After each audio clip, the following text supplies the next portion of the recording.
Healthcare in rural Alaska is incredibly challenging.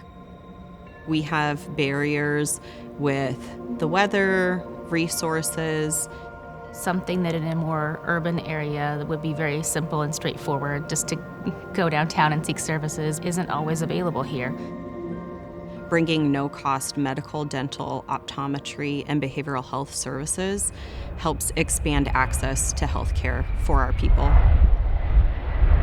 When you heard about going to Alaska, to Kodiak specifically, what did that feel like? What did you think of that? So I thought it was going to be mainland Alaska, but they said it's a little island off the coast of Alaska, and I was like, well, here we go.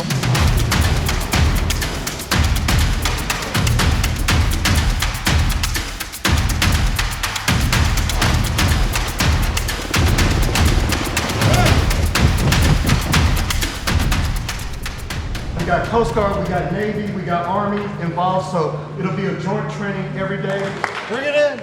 IRT stands for Innovative Readiness Training. So we are trying to green up, but we're also being innovative. So we are training and also helping the community. We have operations, everything from medical, dental, optometry, mental health, as well as chaplain corps, dietitians here as well. So for patients who are going to come in through here, we're providing that no-cost health care here to the community while also partnering with them to do some trainings for us.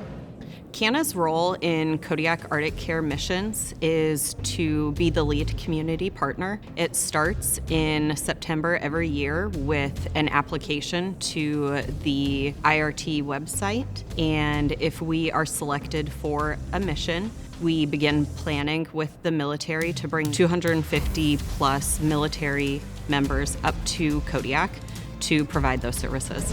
We'll go down here. There are a lot of pieces to that role.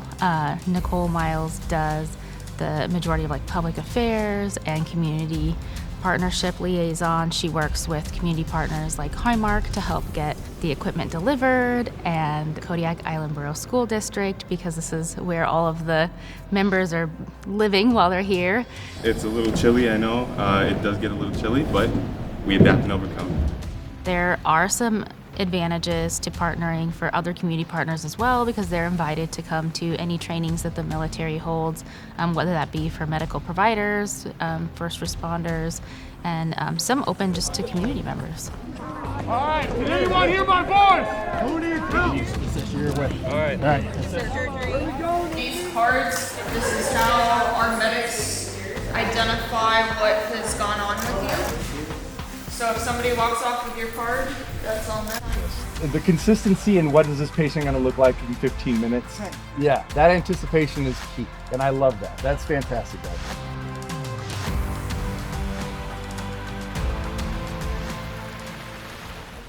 This mission, we saw a number of challenges and barriers early on with government shutdowns delaying and canceling planning trips. And then, of course, there is that little thing where none of the medical equipment arrived to support the mission. I thought in that moment that that was probably it, that we wouldn't be able to do it. We didn't get any masks or gloves. And so our first gut reaction was, oh, let's go to Walmart and just buy everything. And then Sarah was like, no, let's not buy everything, because that's going to leave them without anything, and it takes forever for us to get equipment. So stuff like that kind of sat us back down and said, no, that's not the path that we should lead. Let's just try another route. There was never a moment where the military or community partners threw their hands up and said, this is not going to happen. We problem solved, and we came up with solutions to make sure that we could open the doors to the Armory for service delivery. This team was amazing to work with because they took all that feedback into account. You notice it when you went in the Armory this time, there was a divider in the middle between medical and dental, and then we also had it separate so that we didn't have any dental patients facing each other, and tried to make it as private as we could. And so those were recommendations that we were able to provide, and then the military executed them. They were just the voice. They were the voice for the people. They were the voice for Kodiak.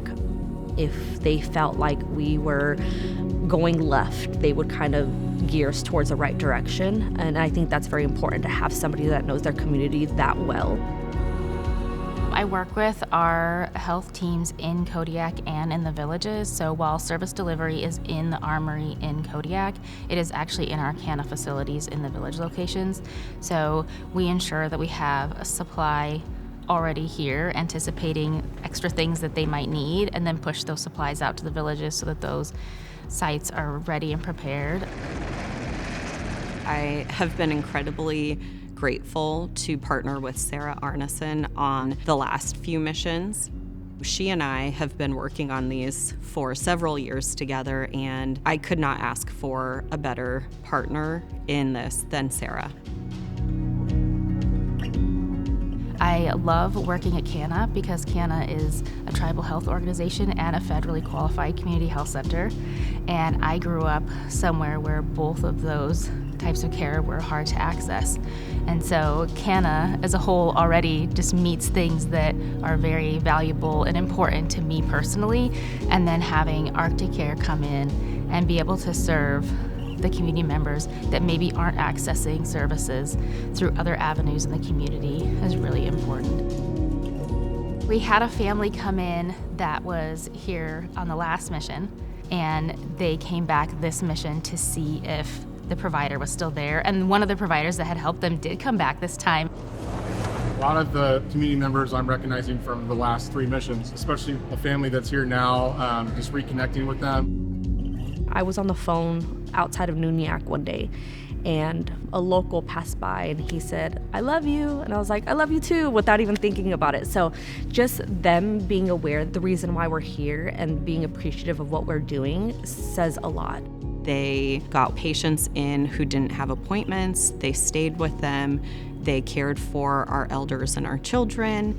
And I cannot say enough positive things about this team. They were really incredible. This team is so amazing. This set of military leadership that we have here has been great.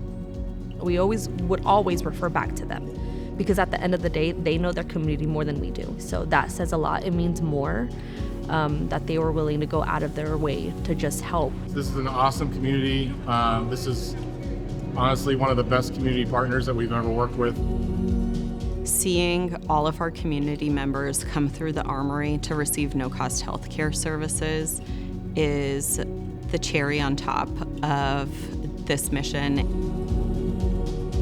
And it makes all of the challenges and the difficult times beyond worth it.